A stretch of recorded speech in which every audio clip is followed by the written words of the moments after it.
Is building what might be the most useless pet gate ever.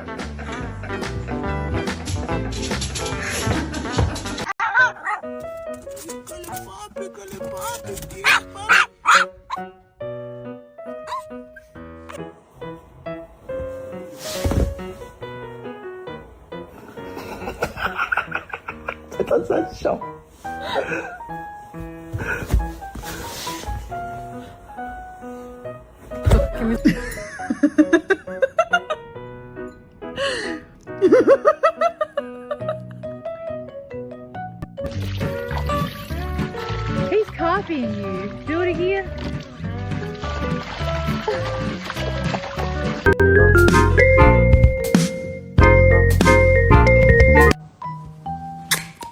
Alan, attaccalo.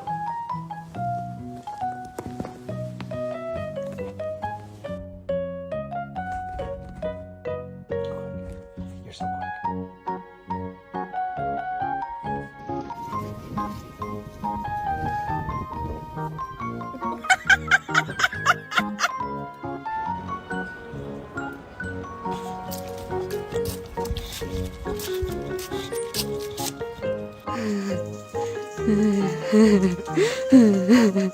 미미해. 미.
你看那个猫猫好会找地方啊！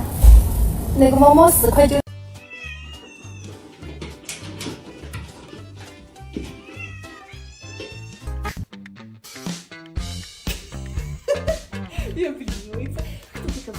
Oh my god. Okay.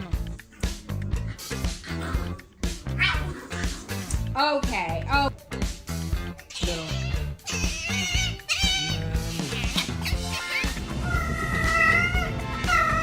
Well, hi. What you got? Dogs really are just fluffy little kids. Oh. Guardian instincts on pause.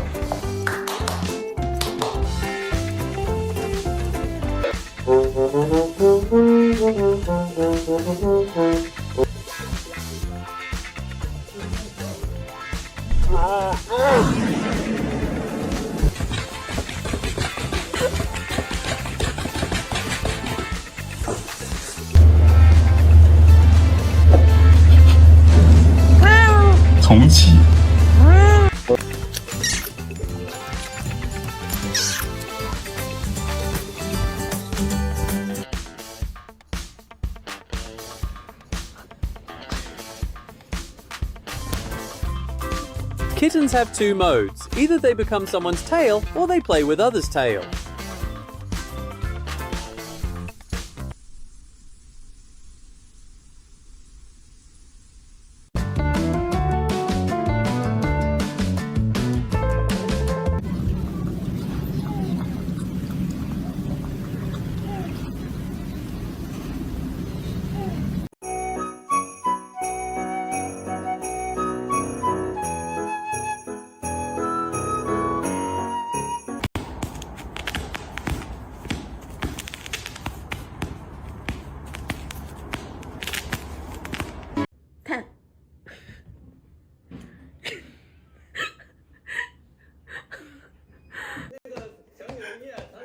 出水。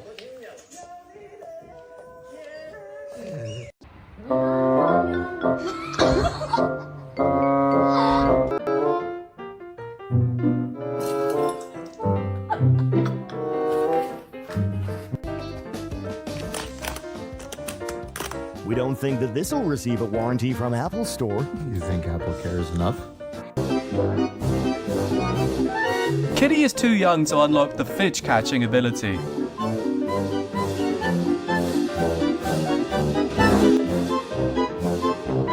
Enjoying peaceful days, Bird. When Kitty grows up, you'll be into endless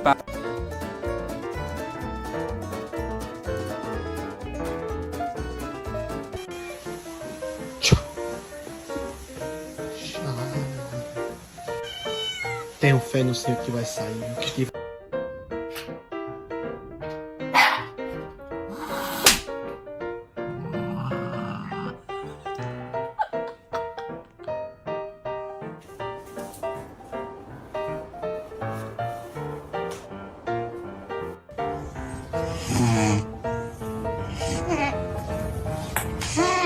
Annelele annelas. Annelele annelas. Anladın mı? Çok zor durumdayız. Yalvarırım ben olduğunu söylüyorum. Here goes. Oh, look at him.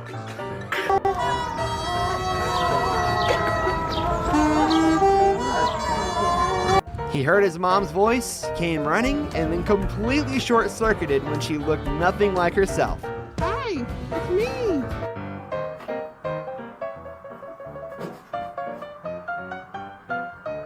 Observing and learning, but they can also look like this.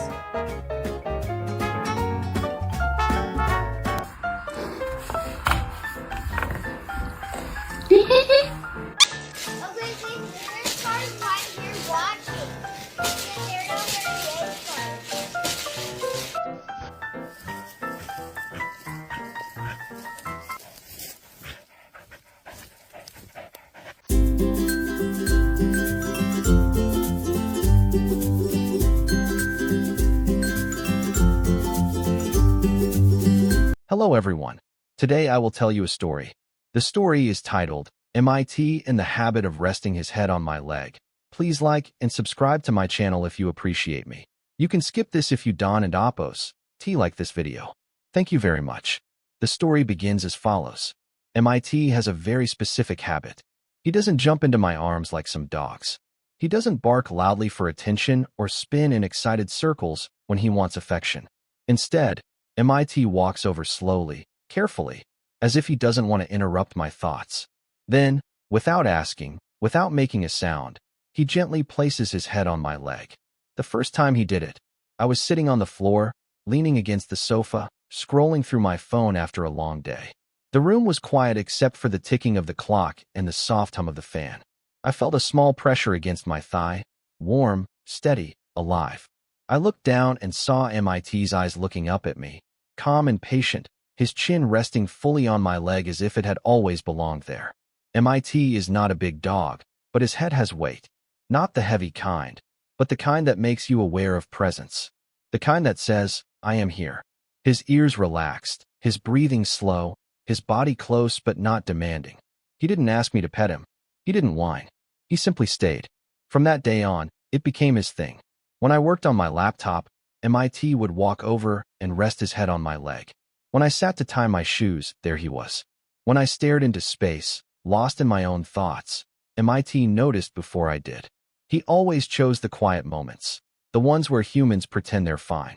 Sometimes his head would slide down slowly as he relaxed, until his cheek pressed fully against my leg. Sometimes he'd sigh, a long, contented breath, like he had finally found the right place to be. And every time, without fail, my body would soften. My shoulders dropped. My breathing slowed. The world felt a little less loud. MIT didn't know it, but his habit was slowly teaching me something. Comfort doesn't need words.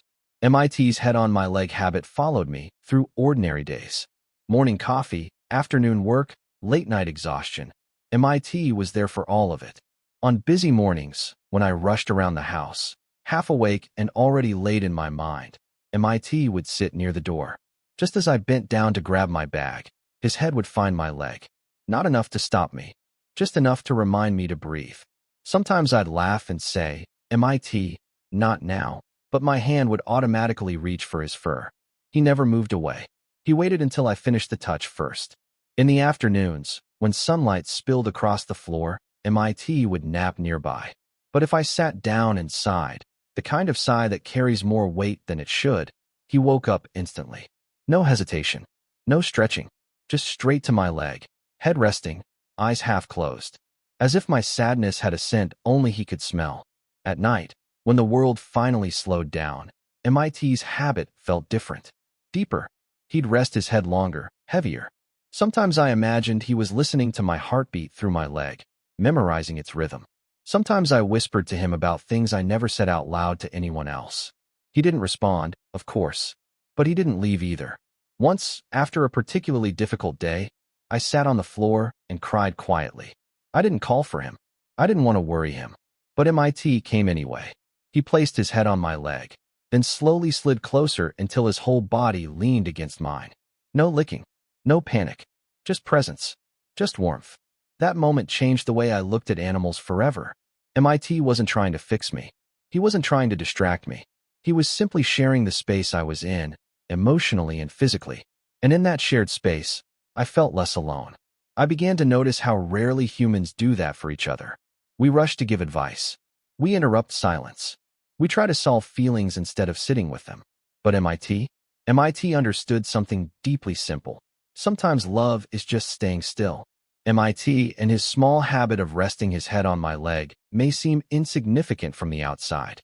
But in today's fast, noisy world, it carries a quiet wisdom we often forget. In modern life, we are constantly moving, scrolling, planning, worrying about what comes next. We forget how to be present. MIT doesn't care about tomorrow's schedule or yesterday's mistakes. When he places his head on my leg, he is fully there. That simple act reminds me to return to the moment I'm in. From MIT, we can learn to listen without needing words. Animals don't communicate through long explanations. They communicate through attention. By noticing our body language, our breathing, our silence, they respond in ways that feel deeply human. This teaches us that connection doesn't require perfection, only awareness. One practical lesson MIT offers is the power of small, consistent gestures. His habit isn't dramatic, but it is reliable. In our own lives, we can apply this by offering steady support to others, sitting quietly with a friend, checking in without an agenda, or simply being available. These small acts build trust and emotional safety over time. MIT also reminds us to respect boundaries. He never forces affection. He waits. He listens. This is a valuable lesson in both human and animal relationships. Love should feel safe, not overwhelming. Most importantly, MIT shows us that living well with animals means seeing them as emotional partners, not just pets. When we slow down, observe, and respond with kindness, we create a shared life built on mutual understanding. In that shared life, both humans and animals grow calmer, more compassionate, and more connected. Sometimes, the best advice for modern living comes from a warm head resting quietly on your leg.